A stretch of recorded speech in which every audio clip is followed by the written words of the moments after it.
Bismillahirrahmanirrahim. Assalamualaikum warahmatullahi wabarakatuh. Innal hamdalillah nahmaduhu wa nasta'inuhu wa nastahdi wa natubu ilaih wa na'udzu billahi min syururi anfusina wa sayyiati a'malina man yahdihillahu fala mudilla lahu wa man yudlilhu fala hadiyalah. Asyhadu an la ilaha illallah wahdahu la syarikalah wa asyhadu anna Muhammadan abduhu wa rasuluh la nabiyya ba'dah. Allahumma fasalli ala sayyidina Muhammad wa ala alihi wa sahbihi wa sallim, amma ba'du. Alhamdulillah, segala puji milik Allah subhanahu wa ta'ala. Salawat dan salam tak lupa kita panjatkan pada junjungan kita, suri tauladan kita, Nabi besar Rasulullah Muhammad sallallahu alaihi wasallam. Allahumma salli wa sallim wa barik alaihi. Hari ini kita keluar sedikit dari tema umum, tema rutin kita, Sirah Nabawiyah. Kita membahas tentang kejadian yang sebenarnya bukan baru, tetapi sudah lama. Kalau dihitung sejak tanggal 14 Mei 1948 berarti sudah hampir 75 tahun, lebih dari 75 tahun penjajahan atau berdirinya Israel tanpa berembuk dengan orang-orang Palestina. Kalau dihitung dari boikotnya atau di blokadenya Gaza, maka sudah 13 tahun lamanya. Dan kalau dikaitkan dengan hak-hak kemerdekaan, maka Indonesia di dalam Undang-Undang Dasar ada kalimat yang menyebutkan bahwa kemerdekaan adalah hak segala bangsa. Artinya punya banyak sekali kita itu dalil untuk membela Palestina, bukan cuma satu. Pertama, bahwa innamal mu'minuna ikhwatun fa aslihu baina akhawaykum wattaqullaha la'allakum turhamun. Sesungguhnya orang-orang yang beriman itu adalah orang-orang yang bersaudara. Innamal mu'minuna ikhwatun fa aslihu baina akhawaykum. Hendaklah kita mendamaikan antara saudara kita yang bersengketa dan bertakwa kepada Allah. Sesungguhnya Allah dengan itu engkau mendapat rahmat dari Allah Subhanahu wa taala. Dari segi akidah jelas bahwa kita harus membela saudara-saudara kita seiman ketika mereka dizalimi. Kalaupun ada di antara mereka perselisihan, maka wajib bagi kita untuk mendamaikannya, bukan malah bersenang di atasnya. Kemudian nanti di dalam pembahasan ini saya juga akan mengangkat bahwa ada tanggung jawab sejarah historis, bahwa Indonesia dahulu ketika belum ada satu negara pun pasca 17 Agustus 1945 setelah proklamasi, belum ada negara yang memberikan pengakuan di luar sana, maka Palestina dan Mesir itu merupakan dua negeri pertama, walaupun pengakuannya di tingkat parlemen, karena 1945 Palestina itu masih dijajah oleh atau diberikan mandatnya kepada Inggris. Jadi ada dua parlemen itu, ada parlemen Zionis, ada parlemen Arab. Parlemen Arab yang terdiri dari kaum muslimin dan Nasrani. Zionis ini sebagian besar Yahudi, walaupun tidak semuanya Yahudi. Jadi ada hubungan historis. Haji Amin Al-Husaini itu sangat vokal mendukung kemerdekaan Republik Indonesia. Itu yang kedua. Yang ketiga, masalah kemanusiaan, ya. Masalah kemanusiaan, bahwa ketika satu bangsa ditindas, maka berhak mereka itu melawan dan mengangkat senjata. Bahkan ada resolusi PBB-nya tahun 1979 3246 itu resolusi tentang hak orang bangsa untuk mengangkat senjata melawan kezaliman, melawan penindasan untuk merdeka, ya. Indonesia saja dulu kan kita mengambil peluang itu kan, ketika Jepang bertekuk lutut, Belanda belum balik lagi ke negeri kita, kita merdeka. Jepang bertekuk lutut tanggal 14 Agustus, kita merdeka 17 Agustus. 19 Agustus sekutu datang, coba selisih 2 hari. Telat dikit, tidak sempat kita proklamasi, ya, jadi banyak sekali tadi. Permasalahannya bukan di Palestina, karena sejak datangnya Umar bin Khattab radhiyallahu anhu memfutuhkan Palestina di tahun ke-15-16 Hijriah, itu memang hampir tidak ada orang Yahudi di tanah Palestina. Kenapa? Karena ini berkaitan dengan masa lalu mereka. Ketika dahulu mereka itu adalah anak-anak keturunan Nabi Yakub, mereka kemudian zalim kepada salah seorang nabi, yaitu Nabi Yusuf. Kemudian Nabi Yusuf ini malah justru menjadi pertama dijual ke Mesir, kemudian menjadi seorang menteri. Maka kemudian berhasil menyelamatkan Mesir dari kelaparan, sehingga mereka mengemis-ngemis masuk, meninggalkan Palestina, ngemis masuk ke Mesir kalau nak mati kelaparan. Oleh sebab itulah di dalam Al-Quran mereka disebut Bani Israel. Bani Israel tidak identik dengan Israel ya, jadi ada juga kemarin yang nulis di medsos bahwa jangan melaknat Israel karena itu keturunan Nabi Yakub. Ini agak bodoh yang ngomongin, karena keturunan Nabi Yakub sudah hampir tidak ada, habis, punah. Kalaupun masih ada dan mengklaim sebagai Bani Israel, maka itu adalah salah satu bentuk hukuman dari Allah Subhanahu wa taala akibat menzalimi Nabi Yusuf alaihissalam. Kalau nggak tahu cerita Nabi Yusuf, ya dibaca Qurannya, ada surah Yusuf. Kemudian menjadi Yahudi, ini ringkasan dulu. Menjadi Yahudi ketika mereka setelah diselamatkan, kan mereka kan menjadi budak di Mesir itu kan, disiksa, diperbudak oleh Pharaoh atau kita sebutnya Fir'aun. Nah, setelah itu mereka berdoa kepada Allah Subhanahu wa taala, tobat.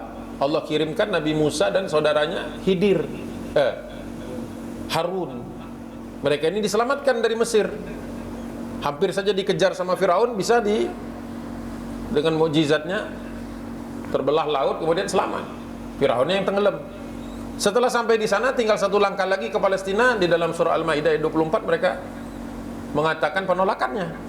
Qalu ya Musa lan nadkhulaha abadan ma damu fiha. Wahai Musa, kami enggak berani masuk ke tempat itu selama-lamanya, selama masih ada orang ada di sana. Jadi pada aslinya jiwa Bani Israel itu pengecut.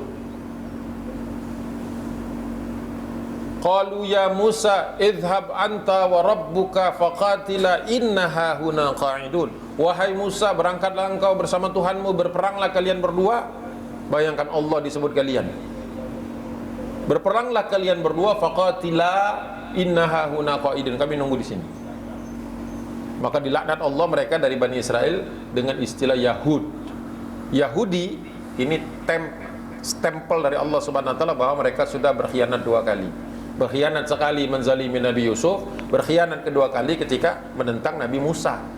Ditinggal oleh Nabi Musa sebentar, balik lagi mereka sudah menyembah patung sapi Samiri. Kalau nggak ngerti, baca surat Al-Baqarah. Jadi yang mana lagi? Nah, bentuk laknat dari Allah Subhanahu wa taala kepada mereka ini adalah kemudian Allah kirimkan bangsa-bangsa yang memperbudak mereka untuk kedua kalinya. Bangsa siapa saja yang datang ke Palestina itu? Bangsa Persia, tidak secara urut-urutan. Bangsa Mesopotamia, Sumeria, Mesir sendiri. Akhirnya mereka ini tercerai-berai. Makanya ketika bangsa Romawi dan bangsa Bizantium, nanti yang terakhir itu Bizantium yang menguasai Palestina itu, melarang mereka ada di Palestina Kapitolina. Itu nggak boleh mereka ada di situ. Kebiasaan buruk mereka kalau berdagang curang, kalau bermasyarakat buruk, kalau dapat kekuasaan mereka khianat, kalau mereka punya kekuatan mereka akan berontak. Orang Romawi udah kenyang, orang Bizantium sudah kenyang. Makanya ketika tahun 16 Hijriah daerah itu futuh, terbebaskan oleh kaum muslimin di zamannya Umar bin Khattab, hampir tidak ada orang Yahudi di Palestina. Tapi atas kebesaran hati kaum muslimin mereka diizinkan sedikit demi sedikit. Susah nyarinya orang Yahudi. Dan mereka takut ke Palestina dulu, takut mengalami laknat Allah Subhanahu wa taala. Jadi bukan the chosen people mereka itu. Apa lawannya chosen? Apa lawannya yang apa? Kaum terlaknat bahasa Inggrisnya apa kira-kira? Hah? Yang ngerti bahasa Inggris apa sih? Apa? Hah? Ya, kalau terpilih kan chosen. Mereka enggak terpilih untuk dilaknat oleh Allah Subhanahu wa taala. Dua kali mereka meninggalkan Palestina. Berkata kepada Allah, kami tidak bakal masuk ke sini. Nah, ide balik ke Palestina itu ide Zionis. Nah, ini yang mau saya jelasin. Ya, they're not the chosen people. Bukan. Itu ideologi, itu baru. Nah, masalahnya muncul di mana? Masalahnya muncul di Eropa Timur. Tahun 1791, Rusia karena udah gemes banget, kesel banget dengan orang-orang Yahudi ini, maka digiring ke satu tempat yang disebut dengan Chertaos Delosti. Kumpulin di situ. Perbatasan antara Prusia dulu, Prusia kan masuk Jerman, dengan Polandia, Lithuania, Eropa Timur. Ya. Di situ mereka dikumpulkan. Kumpulin di situ. Nah, karena dikumpulkan di situ ya timbul kebencian mereka itu. Dari awal memang salah satu sifat dari orang-orang Yahudi ini adalah pembangkang. Nabi-nabi itu kan ada yang dibunuh, Nabi Zakaria, Nabi siapa lagi? Yahya, itu yang dibunuh sama mereka. Nabi Isa mereka celakakan, mereka sebabkan terbunuh.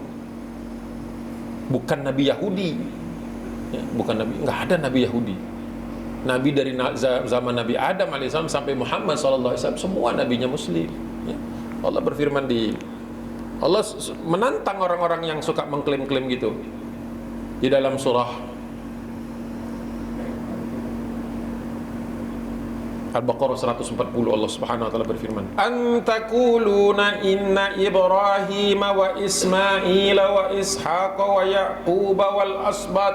Ada yang mengatakan bahwa Ibrahim, Ismail, Ishak, Yakub dan keturunannya kanu hudan au nasara, bahwa mereka itu Yahudi dan Nasrani. Kata Allah, "Qul a'antum a'lamu amillah." Sok tahu banget kalian ini. Apakah kalian lebih tahu daripada Allah Subhanahu wa taala? Tidak ada. Ya. Jadi kalau ada Twitter atau apa gitu, IG ya, orang-orang sok pinter mengatakan nabi-nabi Yahudi. Gak ada Yahudi gak punya nabi, Pak. Gak ada Yahudi. Bani Israel itu keturunan Nabi Yakub, tapi sudah sekian generasi.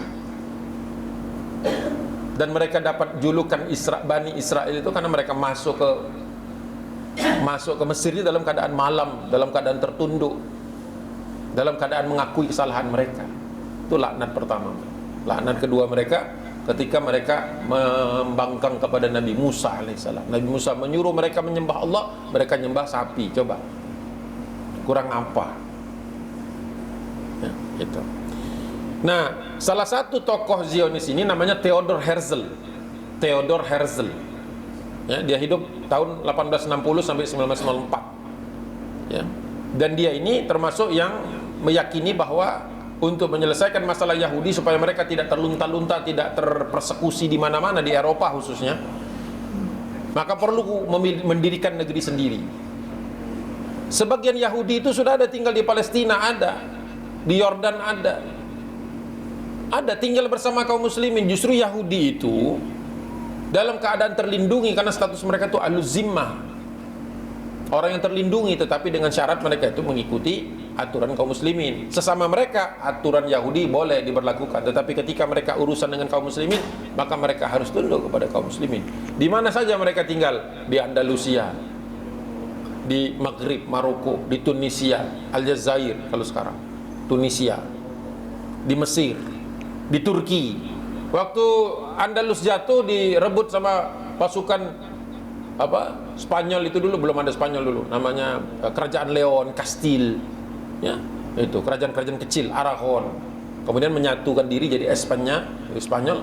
Itu kan yang mereka persekusi kaum muslimin dan Yahudi plus Yahudi. Maka ketika kaum muslimin hijrah ke Maroko karena tidak kuat dengan persekusi, daripada masuk Katolik lebih baik hijrah. Mereka ikut hijrah. Saya pernah ke Maroko, di kota Casablanca itu ada bekas tempat kuil mereka tuh, sinagog ada. Saya tanya kepada yang jaga di situ, nih dulu tahun berapa terakhir ada Yahudi di sini? 1950. Kemana sekarang mereka berada? Di Israel semua. Kenapa mereka Israel? Ketika tahun 48 berdiri, tahun 50 ada invitation, ada undangan, ayo ngumpul ke negeri ini. Maka mereka pergi 50.000 jumlahnya. Saya baca lagi sejarahnya bahwa mereka ada di Maroko itu karena ikut melarikan diri dari kejar-kejaran bangsa Spanyol yang waktu itu semangat betul merubah orang, memaksa orang untuk menjadi Katolik. Ada sejarah. Saya ke Cordoba, saya ke Andalusia. Di situ ada tempat ruangan-ruangan untuk khusus menyiksa Musulman dan Yahudi. Ada. Gitu. Ya.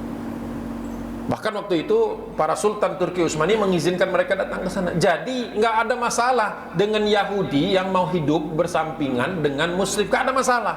Yang bikin masalah adalah ketika Zionis mendatangi Palestina dan mengambil dengan paksa tanah mereka. Awalnya ngemis. Itu ceritanya yang harus difahami. Jangan mau diputar-putar, dibolak-balik. Baca Quran, baca sejarah. Kitab-kitab sejarah kita banyak, ada Bidayah wa Nihayah Ibnu Katsir. Ya, sejarah itu banyak. Nah, orang Jerman itu pun sudah mendeteksi bahwa orang Yahudi ini punya potensi menguasai mereka. Namanya Wilhelm Marr. Lengkapnya Friedrich Wilhelm Adolf Marr, menulis buku Der Weg zum Sieg des Germanentum über das Judentum.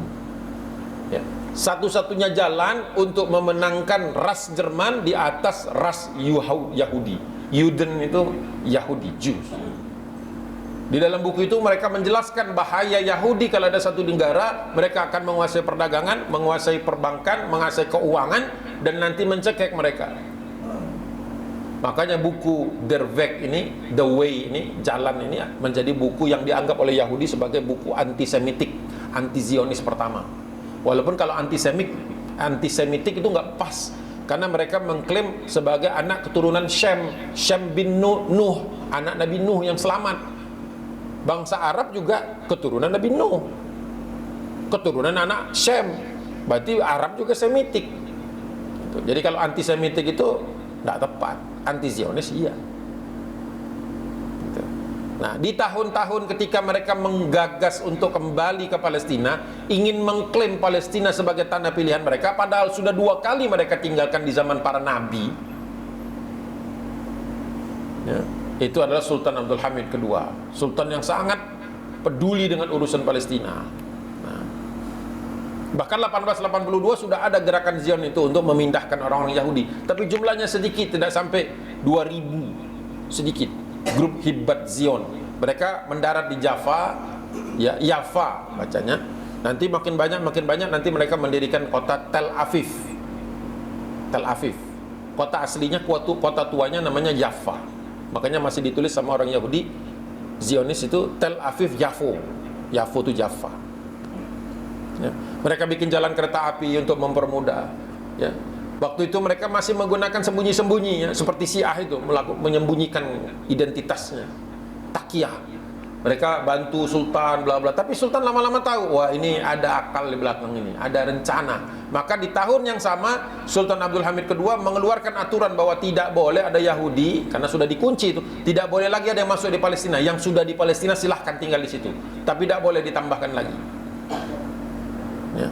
Maka kemudian Theodor Herzl ini menjelang kematiannya, ya, 8 tahun sebelumnya mati, dia menulis buku Der Judenstaat. Der Judenstaat itu bahasa Jerman yang intinya adalah bagaimana Yahudi, Juden, punya stat, punya negeri, punya negara. Ya, gerakan ini mengajak orang-orang Yahudi yang berada di seluruh dunia, ya, mengambil sentimen. Jadi sebenarnya dia sendiri tidak percaya kepada agama, tidak beragama dia. Ya. Tidak beragama. Zionis itu sebagian besar ateis, tapi sengaja mereka mendorong, mengajak dan merangkul orang Yahudi dengan konsep bahwa mereka harus kembali ke Zion. Zion itu nama bukit di Yerusalem yang nantinya di situ dipercayai dibangun kuil Solomon. Bukan Nabi Sulaiman. Nabi Sulaiman tidak bikin kuil. Nabi Sulaiman mengajak orang untuk sholat, mengajak orang untuk menyembah Allah. Nabi Daud juga begitu, tapi diklaim David sama Solomon ini diklaim sebagai rajanya Yahudi, ya. Dan ceritanya jelek-jelek. David itu menurut konsep mereka itu adalah pezina. Kalau kita samakan David dengan Nabi Daud alaihissalam, sama saja kita mengatakan Nabi Daud pezina. Ya tidak mungkin. Dalam Al-Quran tidak ada kisahnya Nabi Daud melakukan perzinahan. Jadi saya tidak sepakat, saya termasuk yang tidak mau menerjemahkan bahwa Solomon itu Sulaiman, David itu Daud, Joseph itu Yusuf, Jacob itu Yakub. Tidak mau, kecuali mereka mau menerima bahwa itu versi Quran. Kalau versinya Taurat yang mereka sudah rubah-rubah, ya sudah macam-macam masuk di dalamnya. Fiksi-fiksi, mitos-mitos yang mereka buat, kan mereka itu senang sekali merubah-rubah teks, merubah-rubah wahyu. Senang orangnya, orang Zionis, orang Bani Israel dan kemudian nanti Yahud, senang. Ya. Nah, melihat Palestina ini berada di kekuasaan Turki Utsmani, jadi dulu di zaman Abu Bakar, Umar bin Khattab, zaman Khulafaur Rasyidin, kemudian berakhir masa itu masuk Bani Umayyah, berakhir, kemudian Bani Abbasiyah, setelah Bani Abbasiyah yang terakhir memimpin ya daulah Islam yang memimpin Palestina itu Turki Utsmani. Nah, menjelang akhir abad ke-19 yang memimpin Turki Utsmani adalah Sultan Abdul Hamid kedua. Didatangi sama Theodor Herzl. Di dalam biografinya ditulis, di dalam catatan harian Sultan Abdul Hamid juga ditulis bahwa dia pernah ditawari 150 juta pound sterling. Waktu itu uang masih bentuknya emas, bukan kertas yang nggak ada gunanya itu, yang nggak ada nilainya itu. Kita megang kertas ini kan karena tipu semua sebenarnya. Tapi nggak ada pilihan kita. Aslinya dulu uang di zaman Nabi SAW sampai dengan Turki Utsmani ambruk itu uangnya emas dan perak. Sekarang duit itu kan nggak ada. Nilainya adalah keyakinan kita bahwa dia ada 100.000 di dalamnya. Dolar juga dulu ada emasnya kan. Sejak perjanjian atau kesepakatan Bretton Woods tidak lagi $1 itu di backup sama emas. Jadi tidak ada uang kita itu. Sekali rontok nanti rontok semua. Yang nyimpan banyak duit itu uap semua nanti. Maka banyak-banyak sedekah aja, sedekah wakaf, ambil sebagian untuk hidup, tidak usah berlebihan. Akhir zaman gitu kan, nggak kepake. Nah, Sultan Abdul Hamid menolak keras. Saya tidak, kata dia dua hal. Saya tidak akan menjual Palestina walaupun saya lagi ke dalam keadaan sulit. Ya, saya tidak mau tercatat sebagai sultan yang menjual Palestina. Yang kedua, bahwa tanah Palestina itu pun kalau saya mau jual, tidak bisa dijual. Karena bukan saya yang memiliki, itu umat. Karena di zaman Umar bin Khattab, Palestina itu dijadikan tanah wakaf. Makanya oleh orang-orang Turki disebut mutasyariflik, negeri yang tidak bisa diganggu-gugat, negeri yang syarif itu, yang mulia. Marah kemudian Theodor Herzl, ya, dia membuat Kongres Zionis pertama 1897 di kota Basel, Swiss. Kemudian dia mengatakan, mencanangkan bahwa dalam 50 tahun akan berdiri negara Yahudi, negara Zionis itu, dan memanfaatkan derita orang-orang Yahudi. Kan orang Yahudi di seluruh dunia dipersekusi, makanya mereka selalu mengeluh. Mereka itu senang mengeluh bahwa kami ini adalah bangsa yang terhina. Tapi tidak pernah ada mau bertanya kenapa mereka terhina. Kami bangsa yang tidak punya daerah, tidak punya negeri. Harusnya ditanya kenapa sampai nggak punya tanah. Kenapa sampai nggak punya negeri? Nggak mau kan dibahas ke situ kan? Karena kalau dibahas tentang itu, mereka harus mengakui bahwa mereka ini adalah bangsa atau umat yang membangkang kepada Allah Subhanahu wa Ta'ala. Ya. Tahun 1901 didirikan Jewish National Fund. Ini seperti pusat pengumpulan dana Yahudi. 1904 muncul rombongan yang kedua, disebut Aliyah sama mereka, ya, memasukkan orang-orang Yahudi dalam jumlah yang banyak, ya. Tapi setelah itu tidak bisa dicegah oleh Sultan Abdul Hamid, karena tahun 1908 beliau sendiri dikudeta oleh anak-anak Turki muda. Turki muda ini orang-orang sekuler yang dulu ngumpulnya di Paris, didekati oleh Theodor Herzl, ya, sebelum dia meninggal. Dia memberi bantuan dalam jumlah yang banyak untuk menjatuhkan Sultan Abdul. Setelah Sultan Abdul Hamid jatuh, maka Turki Utsmani itu tidak lagi dipimpin oleh pemimpin yang kuat, sehingga bisa digoyang, bisa diseret kepada konflik-konflik yang nanti akan meruntuhkan. 1909 Tel Aviv dibuka. Perang Dunia ke-1 setelah itu muncul, Turki Utsmani kalah. Ketika kalah, maka mereka ini kehilangan banyak wilayah. Nah, ketika wilayahnya hilang, salah satu yang diincar oleh Inggris itu adalah Palestina. Makanya Palestina itu di dalam rapat sidang Liga Bangsa-Bangsa, The League of Nations, tanggal 25 April 1920, disebutkan bahwa Palestina itu sebagai daerah British Mandate of Palestine. Palestina yang mandatnya, bahasa halus penjajahan, diberikan kepada Palestina. Dulu ada dua daerahnya itu, Palestina sekarang dan Yordan, itu disebut Filistin. Yang di atasnya, yang di utaranya, Lebanon dan Suriah disebut Syam itu dulu, itu diberikan kepada Perancis. Jadi dalam perjanjian Sykes-Picot 1916. 1917 ada deklarasi Balfour. Ini orang Yahudi yang jadi keturunan Yahudi yang bisa menjadi menteri luar negeri. Inggris, Arthur James Balfour. Dia bikin. Padahal waktu itu perang belum selesai, Palestina belum seluruhnya jatuh ke tangan mereka, baru Gazanya saja. Ya, perang 3 kali di Gaza itu. Perang pertama, perang kedua Turki Utsmani menang, perang ketiga mereka kalah. Jadi Palestina itu baru minus Gaza saja. Tapi sudah berani mereka menyebutkan bahwa seluruh Palestina nantinya akan menjadi wilayah bagi orang-orang Zionis. Jadi cacat hukum. Ya, tapi karena dia menang perang, dia yang mendikte. Ya, begitulah enaknya kalah perang itu. Didikte orang. 1921 mereka sudah mulai mendirikan milisi. Ya, kayak kalau di Indonesia itu BKR, Barisan Keamanan Rakyat. Karena kita kan mengantisipasi kan serangan Belanda ketika kita proklamasi. Mereka juga sudah mempersiapkan diri 20 tahun sebelum terjadian, 27 tahun sebelum kejadian mereka sudah bikin milisi. Namanya Haganah. Dapat persenjataannya dari Inggris, berlatih dengan Inggris, dan nanti akan di Perang Dunia Kedua mereka akan ikut membantu Inggris. 1921 Haji Amin Al-Husaini mengatakan hati-hati bangsa Arab, karena tanda-tanda Zionis ini akan mencaplok, mengambil daerah kalian itu sudah ada. Kalau sebelumnya Yahudi tinggal bersama kaum muslimin, tidak ada yang mereka bikin pasukan, bikin milisi. Keamanan mereka dijaga oleh kaum muslimin. Ketika mereka bikin pasukan sendiri, milisi sendiri, angkatan bersenjata sendiri, Haji Amin Al-Husaini sudah bisa melihat polanya ke depan akan terjadi perampasan-perampasan dan perang, dan sampai nanti berdirinya. Waktu itu masih ada yang mengatakan bahwa sebenarnya Palestina masih bisa diambil alih oleh umat Islam asal Turki Utsmani masih berdiri. Tapi Turki Utsmani tahun 1922 dibubarkan sama Mustafa Kemal.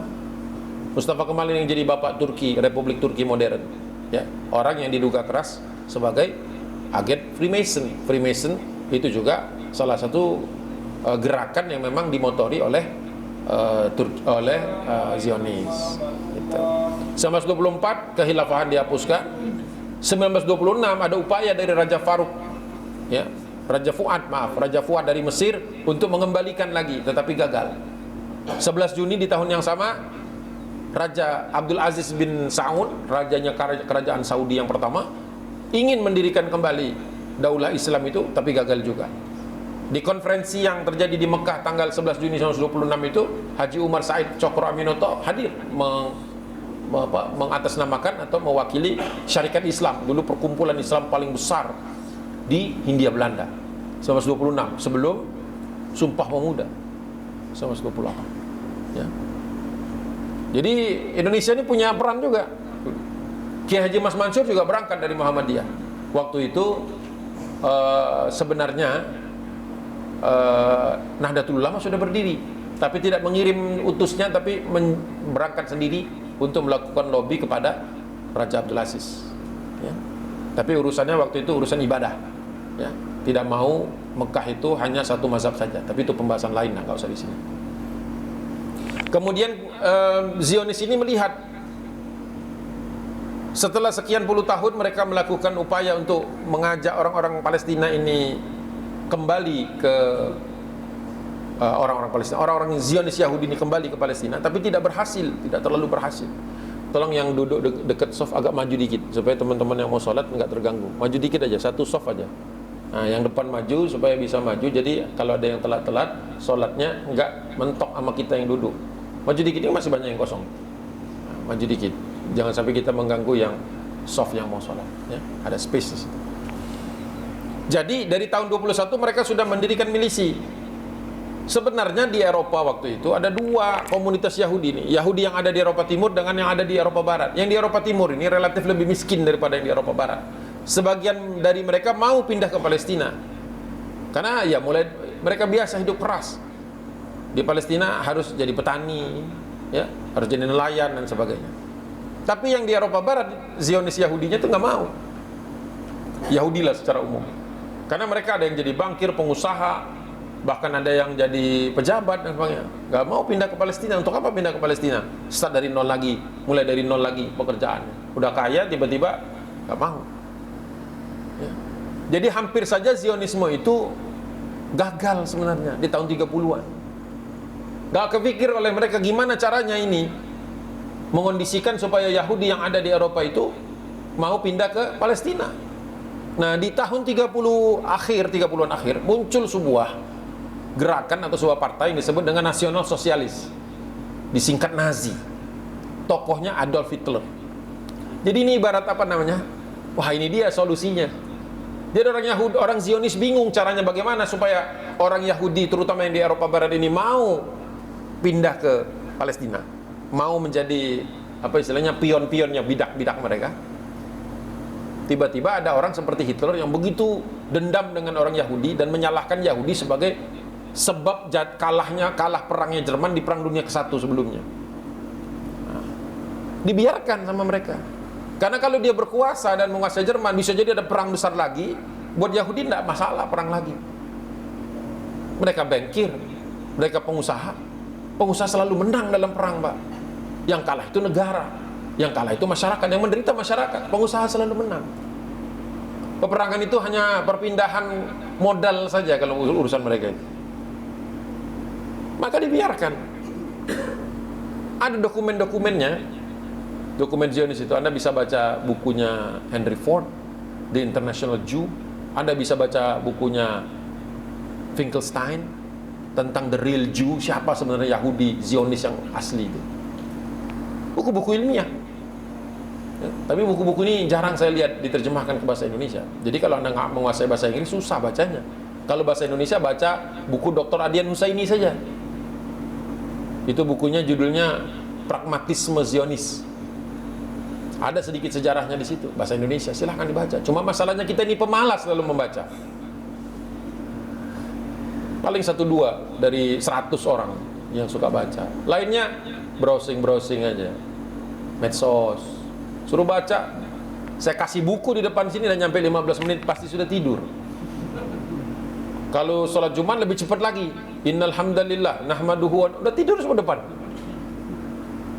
Jadi kita ini hanya jadi umat yang senang tidur. Senang tidur. Ya. Ya, tapi alhamdulillah ya, kalau di jamaah pada zuhur ini saya lihat semangat. Ya. Anomali ini, beda. Kalau di tempat lain itu, yang saya lagi ceramah di belakang tidur, Pak, nyelongsor. Mungkin karena sempit, malu dia kan. Karena masjidnya luas di belakang tuh, baring. Ya. Nah, muncullah Nazi ini berkuasa dengan cara-cara yang jelek. Ya, walaupun ada teori yang mengatakan bahwa beberapa cukongnya Nazi itu seperti Heinrich Himmler itu berdarah Yahudi. Nah, tapi saya tidak terlalu setuju dengan teori-teori konspirasi. Nazi ini sebuah fenomena, Zionis melihatnya, oh ini menguntungkan, biarin aja. Jadi bukan mereka yang menguasai tapi membiarkan. Kadang-kadang ada peristiwa-peristiwa besar dunia global yang paralel. Ya, kalau kita melihatnya sederhana mungkin kita anggap sebagai konspirasi. Misalnya Bill Gates banyak ngomong tentang COVID kan, terus terjadi COVID, terus dihubungkan seolah-olah dia. Tidak selalu begitu teorinya. Ya. Nah, supaya nggak terlalu lama karena waktu kita sangat terbatas. Saya sudah bilang tadi 1,5 jam minimum ini. Jadi yang tidak kuat nanti lewat jam 1 karena ada kembali tugas ya silahkan. Ya, gitu. Nah, Perang Dunia Kedua kemudian muncul. Kita tahu Perang Dunia Kedua itu menghasilkan malapetaka besar di Eropa. Banyak negara yang hancur, termasuk diantaranya yang dibunuhi oleh Hitler itu diantara orang Yahudi. Walaupun ada Stephen Haley menulis buku bahwa The Invention of Ancient Israel, itu dia nulis bahwa ini pembunuhan terhadap Yahudi ini dibesar-besarkan katanya. Katakanlah terjadi peristiwa itu. Tetapi jelas efeknya pada waktu itu. Yahudi semuanya ingin segera keluar dari Eropa. Bahkan sepanjang Perang Dunia Kedua itu dari tahun 39, 40, 41 sampai 45 itu kan banyak kisah-kisah di mana orang Yahudi melarikan diri dari Eropa lewat jalur Swiss, lewat jalur macam-macam jalurnya, jalur-jalur tikus. Dan Zionis itu bekerja di situ. Menyediakan, ya tentu mereka ngecas uang juga ya untuk perjalanan keluar dari Eropa yang diamuk perang. Banyak yang biasanya lewat Swiss yang netral atau lewat Andorra masuk Spanyol, karena Spanyol itu netral di Perang Dunia Kedua. Itu jalur keluarnya mereka. Nah, jumlahnya begitu banyak sampai di tahun 1945 itu 44-45 itu jumlahnya hampir 30-40%. dari penduduk Palestina.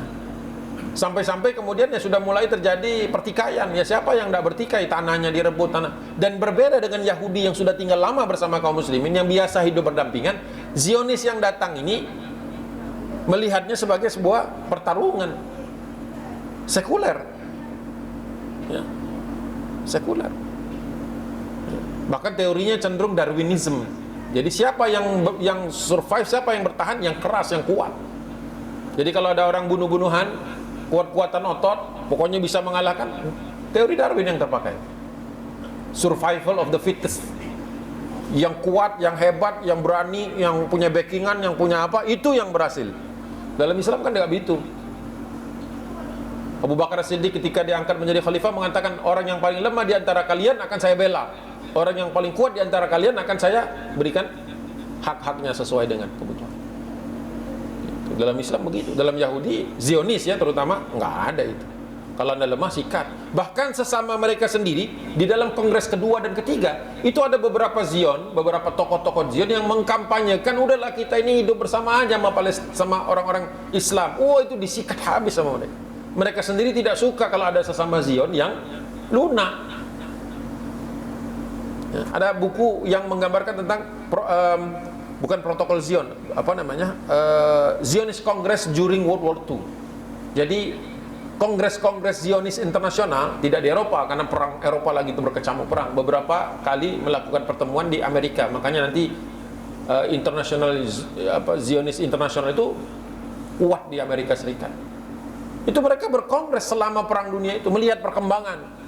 Yang mereka lihat berapa banyak nih Yahudi yang sudah mau keluar dari Eropa.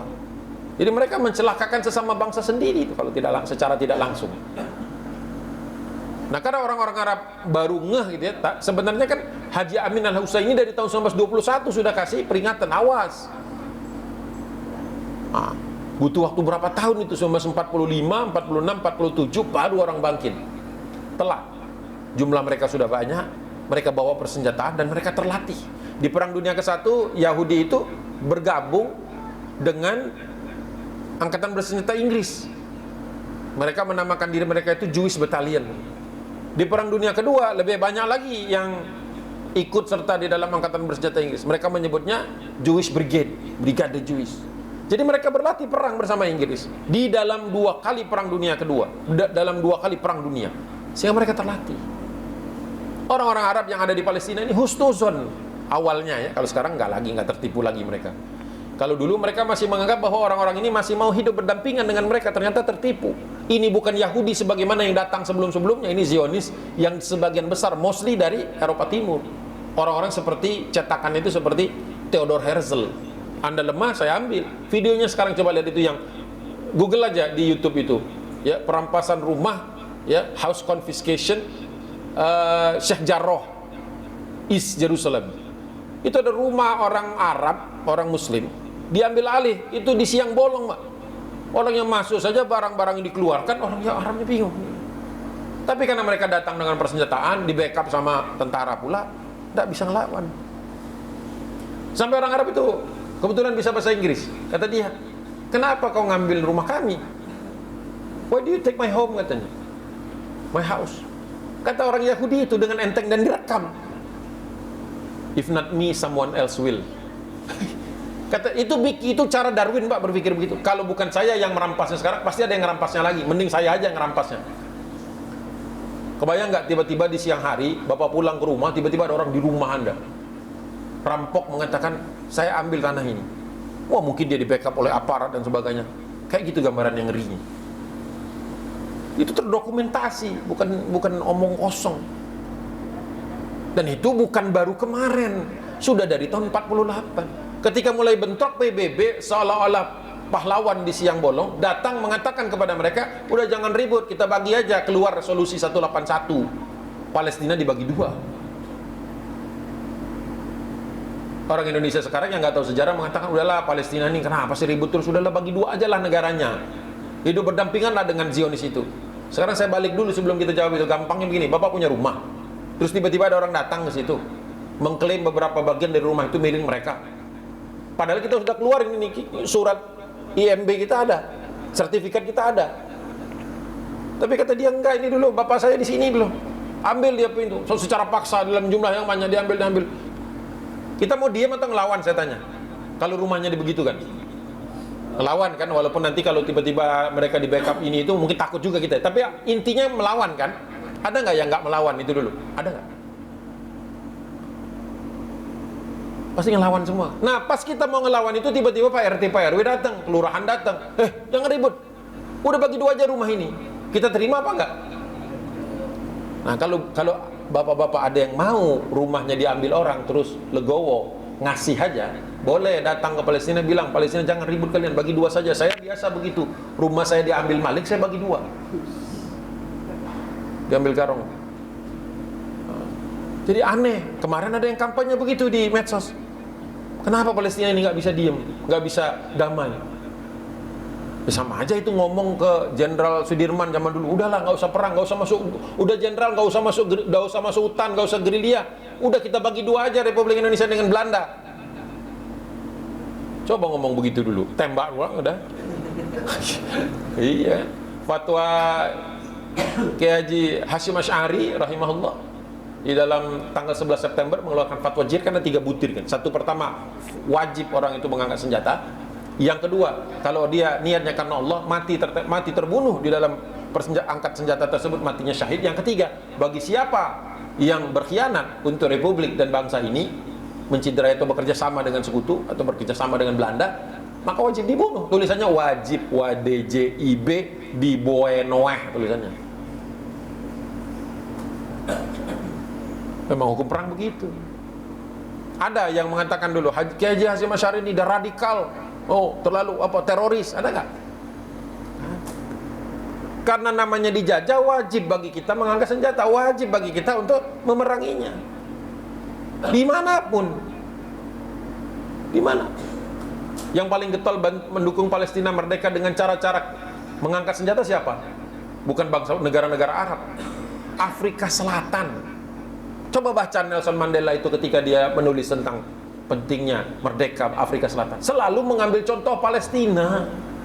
Kurang baca aja kita ini, sibuk banget medsos tapi tidak baca-baca yang serius-serius.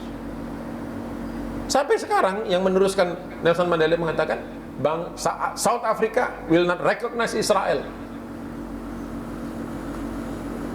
Not recognize Israel. Lebih kencang daripada negeri yang muslim.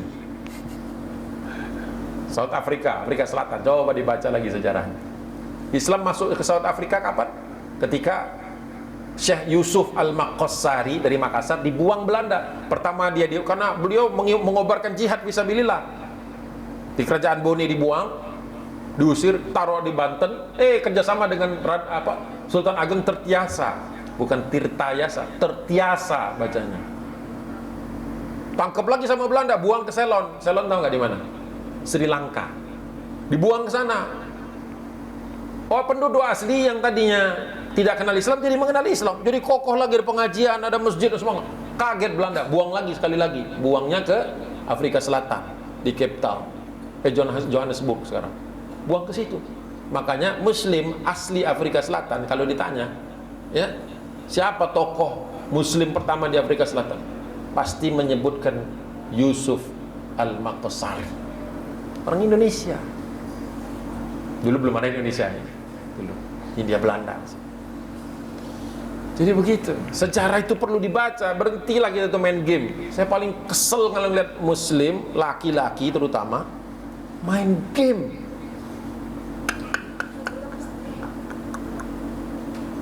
Sempet-sempetnya main game.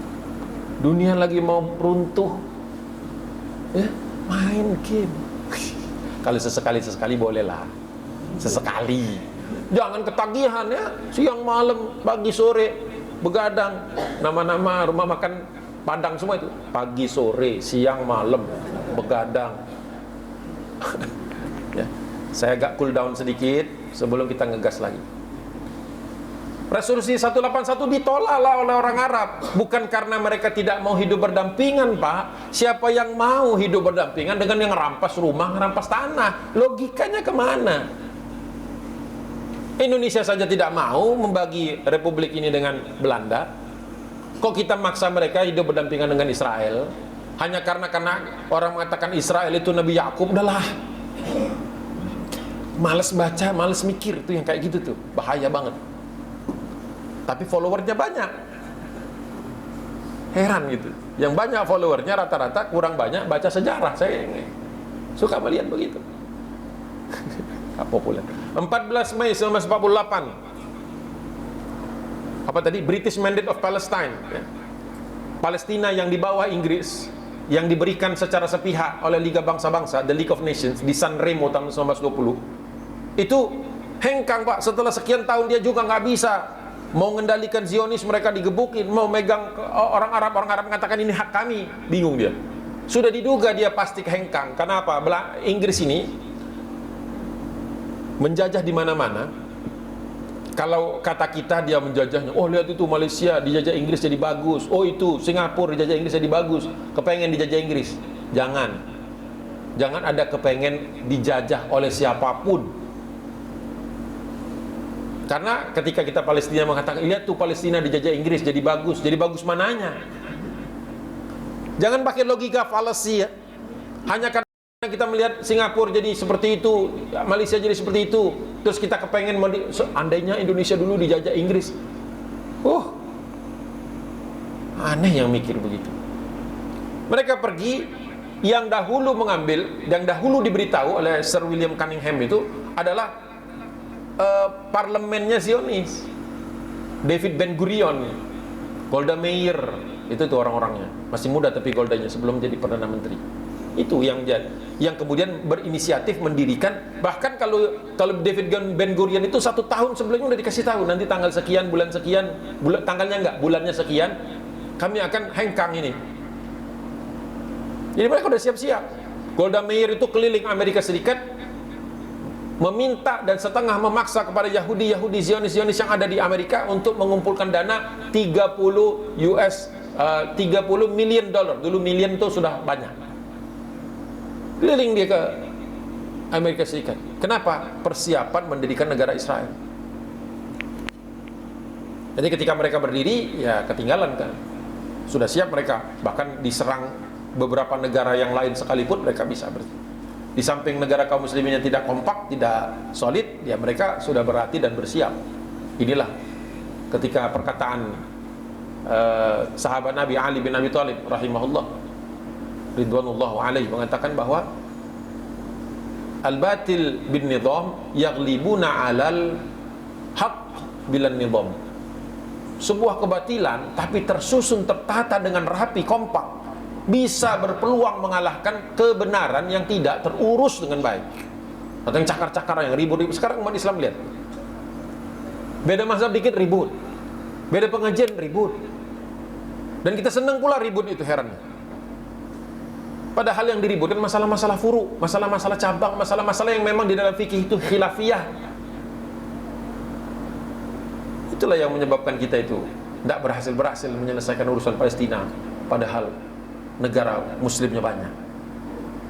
Ya, ini namal mu'minu tadi sudah saya sebutkan. Nah, sekarang apa kaitannya dengan Indonesia? Tadi yang satu, mereka wajib kita berikan perhatian, wajib kita bantu, wajib kita dukung, wajib kita counter. Karena Zionis juga menggunakan buzzer ya. Udah jelas itu ya. Bahkan buzzernya di Indonesia ada resmi. Foto-foto mereka bersama Benjamin Netanyahu itu diposting. Tidak ada malunya mereka. Muslim membela Palestina malu-malu. Orang Indonesia, Muslim juga ada sebagian, membela Zionis tidak malu-malu. Nah, tanyalah itu kenapa? Kenapa pengusung kebatilan begitu berani, pengusung kebenaran begitu malu-malu? Kenapa? Saya tidak tahu tuh. Coba dijawab. Nah, itu bagian pertama. Bagian kedua, apa hubungannya dengan Indonesia? Indonesia merdeka memproklamasikan kemerdekaannya 17 Agustus. Tadinya nyaris 16 Agustus kalau versinya Rengas Dengklok. Tapi tidak mau. 17 yang resmi 1945. Sampai ke Kairo bulan September 1945. Berkumpullah beberapa masyarakat kita, khususnya para mahasiswa Indonesia di Kairo, Al-Azhar, berkumpul di bawah pimpinan Muhammad Zain Hassan. Beliau dapat Satya Lencana Kemerdekaan, SK Presiden tahun 1969. Mereka mendirikan suatu kepanitiaan yang disebut dalam bahasa Arab, karena mereka di Mesir pakai bahasa Arab, Lajnatud Difa'an Istiqlal Indonesia. Kepanitiaan difa' itu ad-difa' itu pembelaan, an istiqlal pembelaan atas kemerdekaan Indonesia. Nah, ini fotonya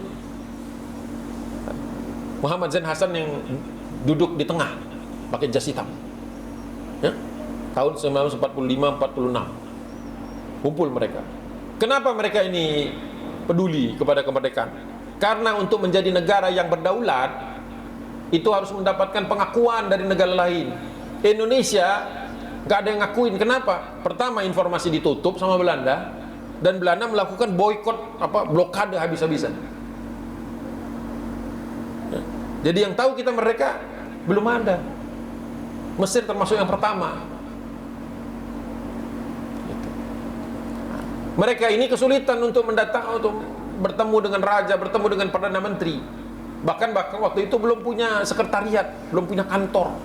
Mereka ingin mengibarkan bendera Indonesia kan di depan kantor itu, supaya orang Mesir paling tidak tahu bahwa ada Indonesia sudah ada, bukan lagi Jawi, bukan Jawa, bukan Hindia Belanda. Gitu. Nah, akhirnya alhamdulillah mereka itu bisa bertemu dengan beberapa tokoh. Beberapa tokoh termasuk diantaranya yang paling vokal adalah yang berpeci putih itu, di sebelah Muhammad Zain Hasan, yang urutan berdiri di depan.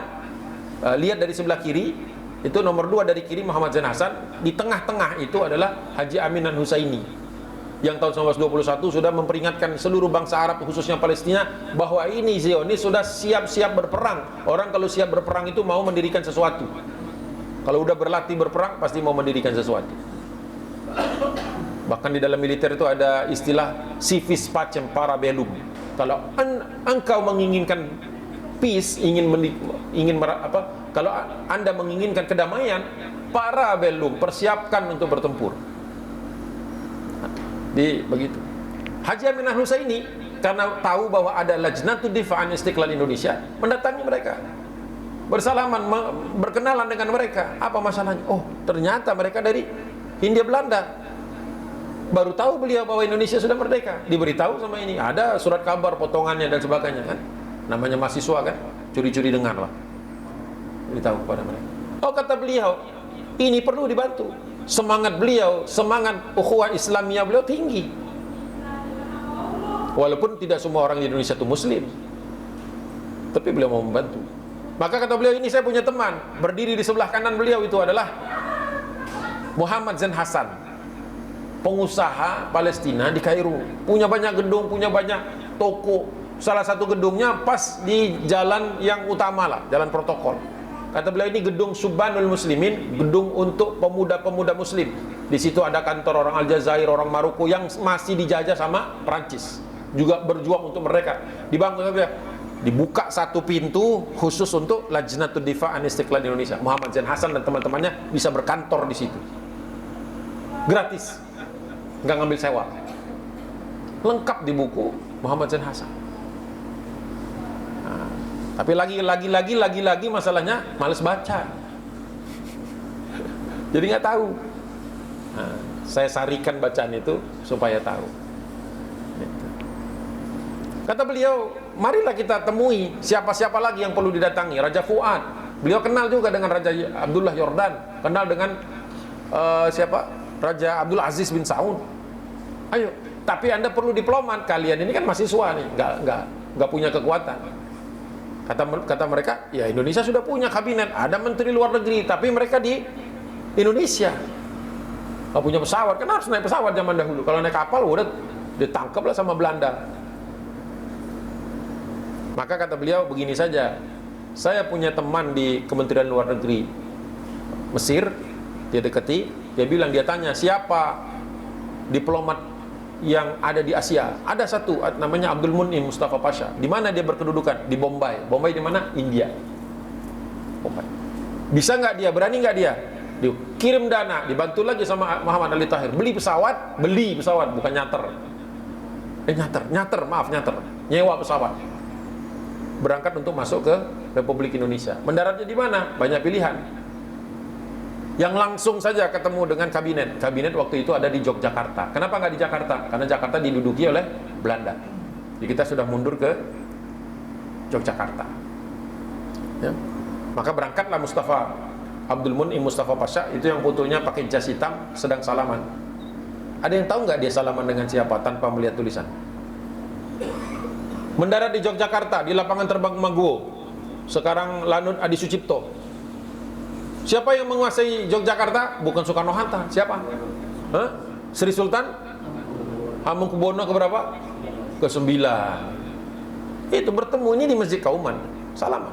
Karena beliau tidak bisa berbahasa Arab dan tidak bisa berbahasa Prancis, Abdul Munim Mustafa Pasha tidak bisa berbahasa Belanda dan tidak tahu bahasa Jawa, akhirnya diterjemahkan. Siapa yang menerjemahkan? Di tengah-tengah itu baju putih pakai peci.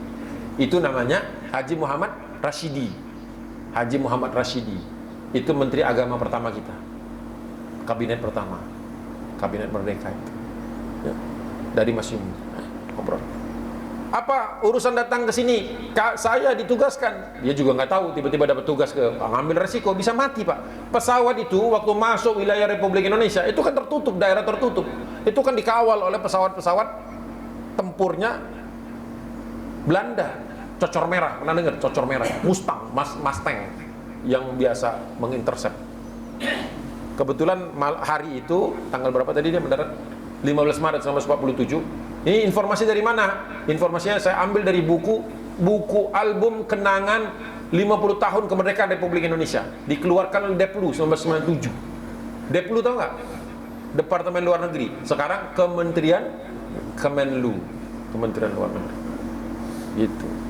Saya foto sendiri nih, nggak nyeken dari internet, nggak. Saya ambil sendiri bukunya. Saya foto sendiri, saya taruh di sini. Original. Bukunya dari rumah. Saya ditugaskan untuk memberikan surat pengakuan Mesir dan Palestina, Parlemen Palestina, Parlemen Arab Palestina kepada Republik Indonesia. Hampir berlinang air mata Presiden Soekarno dan Muhammad Hatta. Mereka lagi cari upaya untuk dapat pengakuan dari negeri asing. Ini orang asingnya datang ke Republik. Ada yang ingat waktu SD SMP baca sejarah ini? Saya yakin enggak. Saya yakin enggak, yang tua seumuran saya juga saya yakin enggak. Begitulah sejarah kita dihapus atau disembunyikan. Takut kalau ada peran-peran Palestina, peran-peran Mesir dalam kemerdekaan. Jadi sudah disterilkan buku-buku, disterilkan. Ngerti steril enggak? Kalau orang enggak mau punya anak tuh disterilkan. Ngerti enggak? Udah muncul. Alhamdulillah langsung diajak menghadap Presiden Soekarno dan Bung Hatta di Istana Yogyakarta, dipinjamkan ke Sri Sultan bangunan ini. Kemudian beliau melaporkan dan beliau memberikan tawaran bahwa pesawat ini kan dicater, cuman dicaternya 10 hari atau 7 hari sepekan. Maka kata dia 2 hari lagi saya harus pulang. Kalau ada diplomat Indonesia yang siap mati istilahnya kan, nah kalau naik pesawat itu kan pesawat itu DC-3, bukan pesawat tempur ya. Pesawat angkut, pesawat penumpang baling-baling, masih baling-baling. Ya itu kalau terbang misalnya ketahuan oleh Belanda, dikejar, ditembak, jatuh ya mati Pak, syahid Pak. Kata Soekarno direkrut malam itu juga langsung dikumpulkan. Siapa yang berangkat? Ada 5 orang. Haji Muhammad Rashidi, Haji Agus Salim, kemudian Pringgo Digdo. Pringgo Digdo ini jadi nanti jadi bendahara. Beliau mengumpulkan di Kauman itu 2 kilo emas dari perhiasan-perhiasan ibu-ibu. Memberitahu bahwa kita perlu keluar negeri, kita perlu biaya. Kalau ada yang mau menyumbang sekarang lah. Oh, nyumbang gelang dan sebagainya Pak. Pringgo Digdo. Ada di dalam memoarnya Pringgo Digdo. Siapa tadi? Haji Muhammad Rashidi, Agus Salim, Pringgo Digdo, Sultan Takdir Pamuncak, satu lagi Abdurrahman Rashid Baswedan. 5 berangkat itu mengambil kesempatan ibaratnya berjuang di luar negeri. Jadi kalau misalnya ada yang mengatakan ngapain tuh Hamas tuh ada ini kantor di luar negeri gitu kan, kenapa nggak ikut berperang di Gaza saja gitu. Ada kan yang ngomong gitu kan kemarin kan, Ismail Haniyah ngapain di Qatar sana enak-enakan kata dia. Ismail Haniyah itu bertahun-tahun di Gaza Pak, 14 kali rumahnya rata dengan dihancurkan cuman alhamdulillah Allah selamatkan terus. Sampai-sampai orang-orang di Gaza berkesimpulan bahwa Ismail Haniyeh ini saking ditarget terus, udahlah selundupkan keluar lewat terowongan bawah tanah ke Qatar supaya tetap bisa menyampaikan berita-berita tentang perjuangan bangsa Palestina, khususnya dari Gaza. Kita juga sama dulu. Coba kalau semuanya di Yogyakarta nggak ada yang mau keluar, siapa yang mau menyuarakan kemerdekaan? Berangkat 5 orang, alhamdulillah. Sampai di sana diterimalah. Haji Agus Salim sempat ketemu dengan Muhammad Ali Tahir, kan, berterima kasih beliau. Ya, anak-anak muda kami dikasih ruko, dikasih bendera merah putih bisa berkibar. Tulisan Lajnatud Difa'an Istiqlal Indonesia pakai bahasa Inggris juga di bawahnya, itu pakai bahasa Arab, tempel. Jadi orang Mesir paling nggak tahu, perwakilan negara-negara Muslim yang lain tahu ada Indonesia, Pak. Jasa besar itu. Kalau kita nggak mengerti bahwa kita dulu punya hutang budi secara sejarah, sekarang kita mengatakan udahlah Palestina urusan sendirilah, kita urusin Indonesia saja. Coba dulu dia ngomong kayak gitu. Coba Abdul Munim Mustafa Pasha nggak datang. Lama. Bisa jadi nggak tahun 49. Kan Belanda terpaksa mengakui Indonesia kan Desember 1949. Makanya tahun 1950 kata Bung Hatta, pertama kalinya Indonesia merayakan kemerdekaannya dalam udara merdeka. Gitu. Karena kita dari 45, 46, 47, 48, 49 perang 4 tahun, disebut revolusi fisik. Semua yang berperang di masa ini dapat bintang gerilya. Nah, di sebelah kanan foto Haji Agus Salim, sebelah kiri tengahnya itu Perdana Menteri Nukroshi Pasha dari Mesir. Sebelah kanan Abdul Rahman Rashid Baswedan, kakek dari Anies. Tapi kan diviralkannya apa yang diviralkannya? Oh, orang Timur Tengah lah, Kadrun lah, Yaman lah, bla bla bla bla. Nggak ada mereka tuh cinta sama Indonesia. Terus foto-foto ini apa ya? Saya tidak lagi kampanye, tapi sekedar mengingatkan bahwa sejarah jangan ditutup-tutupi, disembunyi-sembunyikan. Jangan. Ya. Sejarah itu gak bisa diberantas, gak bisa dibungkam.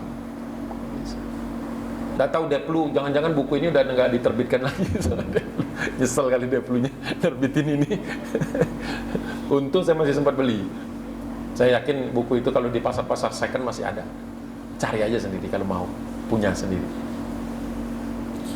Ya ayyuhalladzina amanu, Allah berfirman di dalam surah Al-Hujurat ayat 11. Wahai orang-orang yang beriman, la yaskhar qaumun min qaumin. Janganlah satu kaum mengejek kaum yang lain, sesama muslim. Asa, karena bisa jadi ayyakunu khairam minhum. Yang diledekin itu atau yang dicela itu, yang dihina itu bisa jadi lebih bagus daripada yang mencela, yang menghina. Kau salah. Kalau kita nggak bisa membantu, tidak mau berdoa, tidak mau menyisihkan sebagian dari rezeki kita untuk membantu saudara-saudara kita di Palestina, bukan hanya yang Muslim ya, yang Nasrani juga ditindas sama Israel itu. Kalau kita nggak bisa, paling nggak jangan ngomong negatif lah. Rasulullah sendiri bersabda, "Man kana yu'minu billahi wal yawmil akhir." Hadis dari Abu Ayyub Al-Ansari dan Anas bin Malik radhiyallahu anhuma. Barang siapa yang beriman kepada Allah dan hari akhir, falyakul khairan aw liyasmut. Hendaklah dia berkata baik atau diam. Kalau Anda tidak tergerak hati, tidak mau mendorong, tidak setuju dengan apapun itu tentang Palestina, paling nggak diem. Kalau Anda ngomong yang bertentangan atau malah justru memfitnah kaum muslimin di sana, hati-hati, siap-siap dengan hisab Allah Subhanahu wa ta'ala. Diamnya saja sebenarnya ada konsekuensi. Diam ketika bangsa lain tertindas, itu sama saja kita membenarkan penindasan. Hati-hati juga. Man lam yahtam bi amril muslimin falaisa minhum, kata Rasulullah.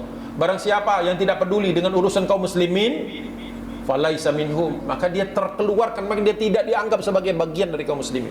Hati-hati, ada orang yang diam, ternyata statusnya bukan bagian dari kaum muslimin. Jadi nggak ada netral, Pak. Oh, saya netral aja. Ada orang rumahnya di Garong, kita netral. Nunggu rumah sendiri di Garong baru terasa nggak enaknya netral. Ya kan, di lampu merah kan ada mobil lain kan dipatahin apa namanya spionnya, kita diem aja kan. Akhirnya yang nggak ada yang bantu ini. Garongnya besok nyari mobil lain kan, kebetulan mobil kita dipatahin juga ceklek, nggak ada yang bantu, baru enak, baru terasa enaknya netral.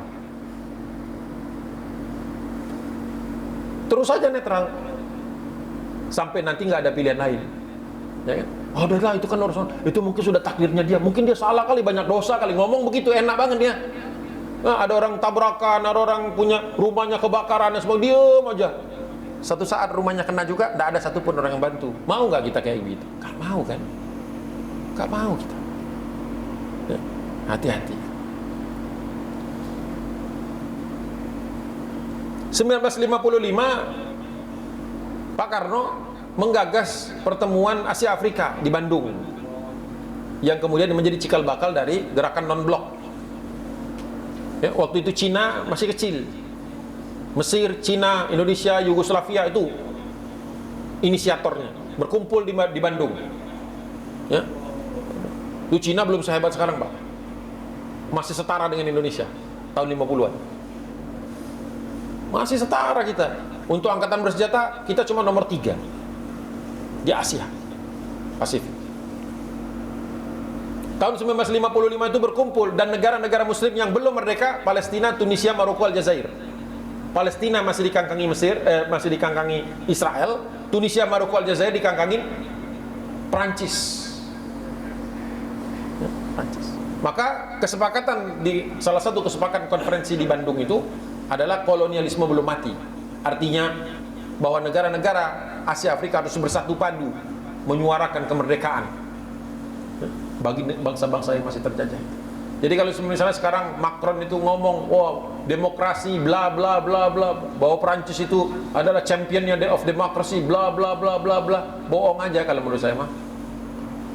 Pejuang-pejuang Aljazair yang menentang penjajahan Prancis di Aljazair itu dipenggal sama mereka. Kepalanya itu disimpan, bahkan dibawa ke Paris, dietalasekan di dalam salah satu museum. Disebutkan di situ bahwa mereka ini adalah para pejuang pemberontak disebutnya. Indonesia juga disebut pemberontak kan dulu kan. Bahkan Presiden Soekarno, Bung Hatta, Agus Salim, Haji Agus Salim, kemudian siapa lagi tokoh-tokohnya, Sultan Syahrir, itu disebutkan oleh Belanda di dalam surat kabar yang beredar di luar negeri, di luar Indonesia, disebutkan sebagai orang-orang radikal, orang-orang ekstremis, orang-orang republik, disebutnya gitu. Jadi biasa saja. Kalau Hamas disebut sebagai organisasi teror, yang nyebut siapa? Amerika, Inggris, Perancis, Amerika, Israel, dan Israel sendiri. Sama, kita juga dibegitukan dulu sama Belanda. Selalu kalau ada kepentingannya yang sedang terganggu, pasti dibuatlah fitnah-fitnah. 1957 Presiden Soekarno berhaji. Sebelum beliau pulang, beliau menyempatkan ke Mesir dan ingin masuk Palestina waktu itu, tapi ditahan, tidak bisa masuk di perbatasan. Kata beliau, sekarang saya tertahan di sini, besok saya kirim pasukan ke sini. Tapi saya cari di buku-buku yang diterjemahkan oleh dinas sejarah, baik itu TNI Angkatan Darat, Angkatan Laut, Angkatan Udara, saya tidak temu. Itu Pak Karno hanya bluffing atau benar-benar. Biasanya beliau ini termasuk orang yang kalau ngomong itu serius. Waktu dia katakan Ganyang Malaysia, operasi di koran. Ketika bebaskan Irian Barat tahu nggak? Belum ada Papua namanya dulu, Irian Barat dulu namanya. Waktu masuk Indonesia namanya Irian Jaya, muncul Trikora. Nggak tahu nih serius apa enggak waktu itu 1957. Saya lagi cari-cari, cari bukunya, baca lagi, capek sebenarnya. Tapi karena itu passion saya, senang-senang aja. Menjadikan fardu kifayah, karena semua kita nggak baca pasti ada hisapnya. Ya, saya mewakili, yang nggak mau baca saya yang baca. Sebagian, nggak bisa semuanya. 1957. 1962 kembali beliau berpidato, Presiden Soekarno, selama kemerdekaan bangsa Palestina belum diserahkan kepada orang-orang Palestina, maka selama itulah bangsa Indonesia berdiri menentang penjajahan Israel. Jadi kalau orang Indonesia menentang Israel, menentang penjajahan Israel, itu ada dasarnya, ada undang-undangnya, ada resolusinya, ada pidatonya. Jadi jangan kecil, jangan merasa kecil dirinya. Jangan merasa kita itu tertuduh. Yang mendukung Israel aja berani ngibarin bendera Zionis. Di Manado kalau lagi ada apa-apa tuh, bendera Zionisnya di mana-mana, Pak. Karena di Manado itu ada sinagog yang operasional. Kemarin itu diliput sama TV One kan, bahwa ada sinagog di Indonesia beroperasi. Orang-orang Indonesia ada yang mau jadi Yahudi, ada. Ya itu hak mereka, kita nggak bisa. Itu hak mereka, mau jadi Yahudi silakan. Al-Islam ya'lu wa la yu'la alaih, kata Nabi kan. Islam itu tinggi, tidak akan ada yang lebih tinggi daripadanya. Tapi kalau muslimnya mau murtad, silahkan aja, tanggung sendiri. Silahkan aja. Silahkan mau jadi Yahudi, silahkan. Boleh. Cuma saya ingin mengingatkan saja bahwa Indonesia itu menentang Israel, baik secara undang-undang, baik secara perkataan, resolusi, dan seterusnya. Supaya tahu, jangan sampai nggak tahu. Habis waktunya tuh, udah seberapa? Lewat 15 menit. Berarti kita bikin bagian kedua saja. Ya, sayang kalau dikebut ini. Karena kita belum tahu bagaimana PLO, bagaimana Fatah, keluarnya Hamas, dan seterusnya. Kita cari waktu ini aja, tambahan aja di bulan November awal. Tapi saya November pertengahan itu umroh, jadi kalau bisa sebelum itu supaya masih hangat. Kalau setelah selesai itu takutnya udah lupa. Kalau bisa, ya, tidak terlalu jauh dari hari ini supaya masih hangat lah gitu. Nah, teman-teman yang hadir bisa ikut lagi, jadi nyambung. Jadi sampai slide ini saya foto dulu. Sampai dengan 74. Waduh, masih tahun 74 kita bahasnya. Dari sebelum Masehi tadi. Ya kan zaman Ibrahim kan 2500 tahun sebelum adanya Nabi Isa alaihissalam, kurang lebih. Berarti yang kita bahas selama 1 jam 15 menit tadi itu 4000 tahun kurang lebih. 2500 tahun ke belakang sebelum Masehi, terus setelah Masehinya 1974 kan 1900 ditambah 2500, ya 4000 lah kurang lebih, plus minus 4000 tahun kita bahas dalam 1 jam setengah, 1 jam 15 menit. Alhamdulillah saya lihat sekilas tidak ada yang tidur, alhamdulillah. Itu saja, mungkin tidak ada pertanyaan karena udah hampir waktunya udah lewat kan, sudah lewat. Kalau ada yang mau ngobrol sama saya nanti ini aja, pribadi saja. Itu ya. Mudah-mudahan paling tidak mencerahkan. File saya berikan kepada panitia, kalau ada yang mau copy filenya, mau baca-baca kayaknya cepet banget, satu slide cuma ada 7 baris tapi cuma dibaca 1, ya oke lah, silakan kalau mau baca sendiri. Kalau kepengen tahu rujukannya, saya akan kasih tahu buku-bukunya ya. Bukunya ada semua di rumah, bukan comot-comot dari internet kan. Saya punya 6230 buku di rumah, ada perpustakaan sejarah khusus sejarah ada di rumah, jadi nggak nyomot-nyomot dari internet. Kalau saya sebutkan semua di sini nanti terlalu penuh. Yang mau saja nanti, yang perlu saja untuk cross check silahkan. Kalau buku bahasa Indonesianya ada 2. Satu ditulis, saya rekomendasikan, ditulis oleh Dr. Adian Husaini, Ketua Dewan Dakwah yang baru. Bukunya Pragmatisme Zionis. Sama satu lagi yang ditulis oleh dulu mantan Kepala BIN zaman Presiden Habibie, Letnan Jenderal atau Mayor Jenderal, Letnan Jenderal Z.A. Maulani. Nama bukunya sedikit aja nih sebelum saya tutup. Lupa saya nama bukunya. Sebentar. Nama bukunya Zionisme, Gerakan Menaklukkan Dunia. Ditulis oleh Letnan Jenderal Z.A. Maulani, mantan Ketua Badan Intelijen Negara di zaman Presiden Habibie. Saya tidak tahu dulu BIN itu namanya apa. Mungkin kan namanya sempat berubah-berubah ya. Ada 2 buku, fotonya ada di sini, 2 bukunya ada di rumah, itu bagus. Dua-duanya ilmiah, bukan buku opini, buku ilmiah. Ya. Wallahu a'lam bishawab. Al-haqqu min rabbika fala takunanna minal mumtarin. Billahi taufiq wal hidayah. Assalamualaikum warahmatullahi wabarakatuh.